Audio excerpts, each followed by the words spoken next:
Africa टूट रहा है। अफ्रीका का लगभग 1/3 हिस्सा अफ्रीका से अलग हो रहा है। वैसे ही जैसे आज से 10 करोड़ साल पहले भारत अफ्रीका से टूटकर आज के तिब्बत से टकराया था, अब वैसे ही अफ्रीका का ये टुकड़ा भारत से टकराने वाला है। और अगर ऐसा होने वाला है तो यहाँ की जमीन ऊंचे पर्वतों में परिवर्तित हो जाएगी। आसपास की जगहों पर लावा निकलने लगेगा और समय बीतने के साथ साथ ये जगह बर्फ से ढक जाएगी। लेकिन हमारी पृथ्वी के साथ ऐसा क्यों हो रहा है? क्या हम इसे रोक नहीं सकते? आखिर भविष्य में हमारी धरती के साथ क्या होने वाला है? आज से लगभग 4.5 करोड़ साल पहले हमारा पूरा ग्रह पानी से ढका हुआ था। पृथ्वी को बने हुए कुछ ही साल हुए थे, जिसकी वजह से पानी के कुछ ही फुट नीचे लावा उबल रहा था। समय के साथ साथ ये लावा ज्वालामुखी के रूप में बाहर निकलने लगा, जिसकी वजह से पानी के ऊपर छोटे छोटे आइलैंड के रूप में जमीन बनना शुरू हुई। और कुछ लाख साल बाद पूरी पृथ्वी पर कई लाख छोटे छोटे द्वीप निकल चुके थे और अब धीरे धीरे धरती की ऊपरी सतह ठंडी हो रही थी, जिसकी वजह से धरती में दरार होने लगी और इसी वजह से छोटे छोटे द्वीप एक जगह इकट्ठे होने लगे। ये घटना कई लाखों सालों तक हुई। ये द्वीप कई बार इकट्ठा होकर टूटते रहे और कई लाखों सालों बाद ये सारी जमीन एक जगह इकट्ठी हुई, जिसे आज हम पेंजिया महाद्वीप के नाम से जानते हैं। आज से लगभग 20 करोड़ साल पहले पेंजिया फिर से टूटना शुरू हो गया और उसी विशाल महाद्वीप में से भारत, अंटार्कटिका, ऑस्ट्रेलिया और अफ्रीका से टूटकर आज के तिब्बत की सतह से आ टकराया। टकराव इतना भयंकर था कि इसकी वजह से तिब्बत की जमीन सिकुड़ गई और जहां टकराव हुआ वहां विशाल हिमालय खड़ा हो गया। आज भी माउंट एवरेस्ट की ऊंचाई बढ़ रही है क्योंकि भारत की जमीन तिब्बत की ओर दबती जा रही है। आज आप जितने भी देश जानते हैं वो करोड़ों सालों पहले एक हुआ करते थे। धीरे धीरे वो अलग हो गए और आज भी हर साल धीरे धीरे अलग हो रहे हैं। और इसका सबसे बड़ा उदाहरण है अफ्रीका का ये हिस्सा, जो 2 हिस्सों में टूट रहा है। 2005 में दक्षिण पश्चिमी केन्या से नीरोबी नारोक हाईवे तक रातों रात जमीन फटकर 2 हिस्सों में बंट गई और ये दरार हर साल 6 से 7 मिलीमीटर जितनी बढ़ रही है। अफ्रीका के यहाँ से टूटने का कारण है ये जगह, ये त्रिकोण आकार से दिखने वाला फुद्दू। इस जगह पर 3 अलग अलग तरह की जमीन मिलती है, न्यूबियन, सोमाली और अरेबियन प्लेट। तीनों प्लेट्स के यहाँ जुड़ने की वजह से पूरा त्रिकोण हिस्सा अंदर से निकले लावा की वजह से बना हुआ है, जिसकी वजह से यहाँ हजारों सालों से ज्वालामुखी निकलना आम बात है।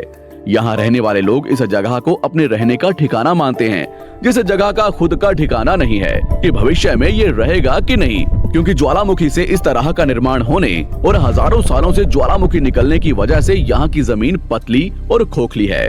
बार बार ज्वालामुखी निकलने की वजह से यहाँ भूकंप आना आम बात है और यही कारण है कि यहाँ की जमीन टूट रही है। भविष्य में दरार बढ़ने पर यहाँ पानी भरने लगेगा और ये पूरा हिस्सा पानी से भर जाएगा और इसकी वजह से अफ्रीका के टूटने की गति बढ़ जाएगी, जिसकी चेतावनी यहाँ खोज करने वाले भूवैज्ञानिक यहाँ स्थित देशों की सरकारों को दे चुके हैं। इससे हमारी पृथ्वी को ये खतरा है कि दरार बढ़ने से ज्वालामुखी और विषैली गैसें निकलेंगी। भूवैज्ञानिक रॉय लिवमोर के मुताबिक सोमाली प्लेट भविष्य में भारत के पश्चिमी हिस्से से टकराएगा और यहाँ में भारत का मतलब आज के इंडिया, पाकिस्तान और श्रीलंका से टकराने की बात कर रहा हूँ। तो क्या होगा जब सोमाली प्लेट भारत से टकराएगा? अगर सोमाली प्लेट उसी गति से भारत से टकराता है जिस गति से भारत तिब्बत से टकराया था, तो कई शहर और राज्य तबाह हो जाएंगे। इसका सबसे जल्दी और ज्यादा असर भारत के मुंबई में दिखाई देगा। समुद्री किनारे साल दर साल उठने लगेंगे और भूकंप आम हो जाएंगे। समय के साथ साथ ज्वालामुखी फूटने लगेंगे। धीरे धीरे सोमाली प्लेट गोवा से केरला और श्रीलंका के संपर्क में भी आ चुकी होगी।